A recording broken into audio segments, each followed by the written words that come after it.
Hello all, welcome back to my channel Pravasthi smiles. ఈరోజు వచ్చేసి నేను నా పాప కోసం సత్తు పిండిని అయితే తయారు చేశాను. అది ఎలా చేశానో ఈ వీడియోలో చూద్దాము. ఈ పిండి కోసం 1 కప్పు రాగి, 1/2 కప్పు ఎర్ర కందిపప్పు, 1 కప్పు బియ్యం, 1 కప్పు కందిపప్పు, 1 కప్పు బార్లీ గింజలు, 1 కప్పు పెసరపప్పు, 1 కప్పు శనగలు, డ్రై ఫ్రూట్స్ జీడిపప్పు, బాదం పప్పు, వాల్నట్, పిస్తా 1/2 కప్పు. వీటన్నిటిని బాగా కడిగి ఇలా ఎండలో ఆరబెట్టాలి.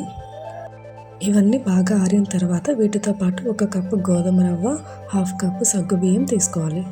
ఇప్పుడు స్టవ్ ఆన్ చేసి ప్యాన్ పెట్టి కొద్దిగా వేడి అయ్యాక శొంఠి మరియు 10 యాలకులు వేసి వేయించాలి. అలాగే 2 టేబుల్ స్పూన్ల జీలకర్ర,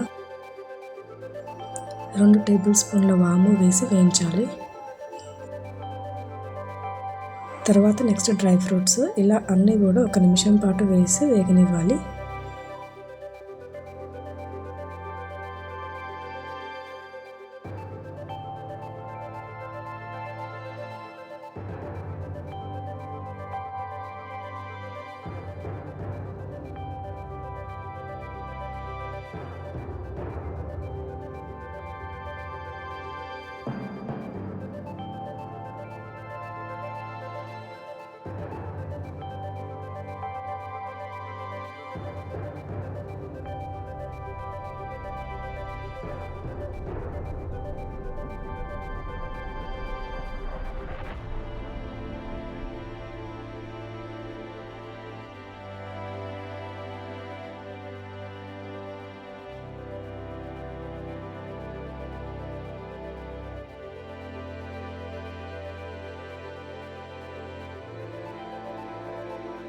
ఇవన్నీ వేయించాక అన్నీ కలిపేసి ఇలా చల్లారనివ్వాలి.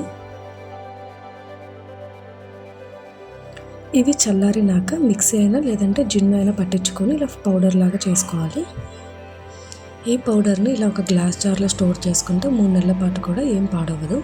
ఇప్పుడు నా పాపకి ఇది ఎలా తయారు చేస్తానో చూపిస్తాను. ఇప్పుడు బౌల్ పెట్టేసి 1/2 కప్పు వాటర్ పోసాను. వాటర్ కొద్దిగా వేడి అయ్యాక 4 స్పూన్ సత్తు పౌడర్ వేసి మిక్స్ చేయాలి. 1 ఇయర్ అబోవ్ బేబీ అయితే 1/2 స్పూన్ సాల్ట్ అయితే యాడ్ చేయొచ్చు. మీకు ఎంత కన్సిస్టెన్సీ కావాలంటే అంతవరకు లో ఫ్లేమ్లో కుక్ చేయాలి. అంతే అండి, సత్తు పౌడర్ రెసిపీ అయితే రెడీ అయింది. ఈ పౌడర్ పిల్లలే కాకుండా పెద్దవాళ్ళు కూడా తీసుకోవచ్చు. హెల్త్కి చాలా మంచిది. పిల్లల యొక్క బ్రెయిన్ డెవలప్మెంట్, డైజెషన్, ఇమ్యూనిటీకి చాలా బాగా హెల్ప్ అవుతుంది. ఈ వీడియో మీకు నచ్చినట్టయితే please do like, share and subscribe to my channel.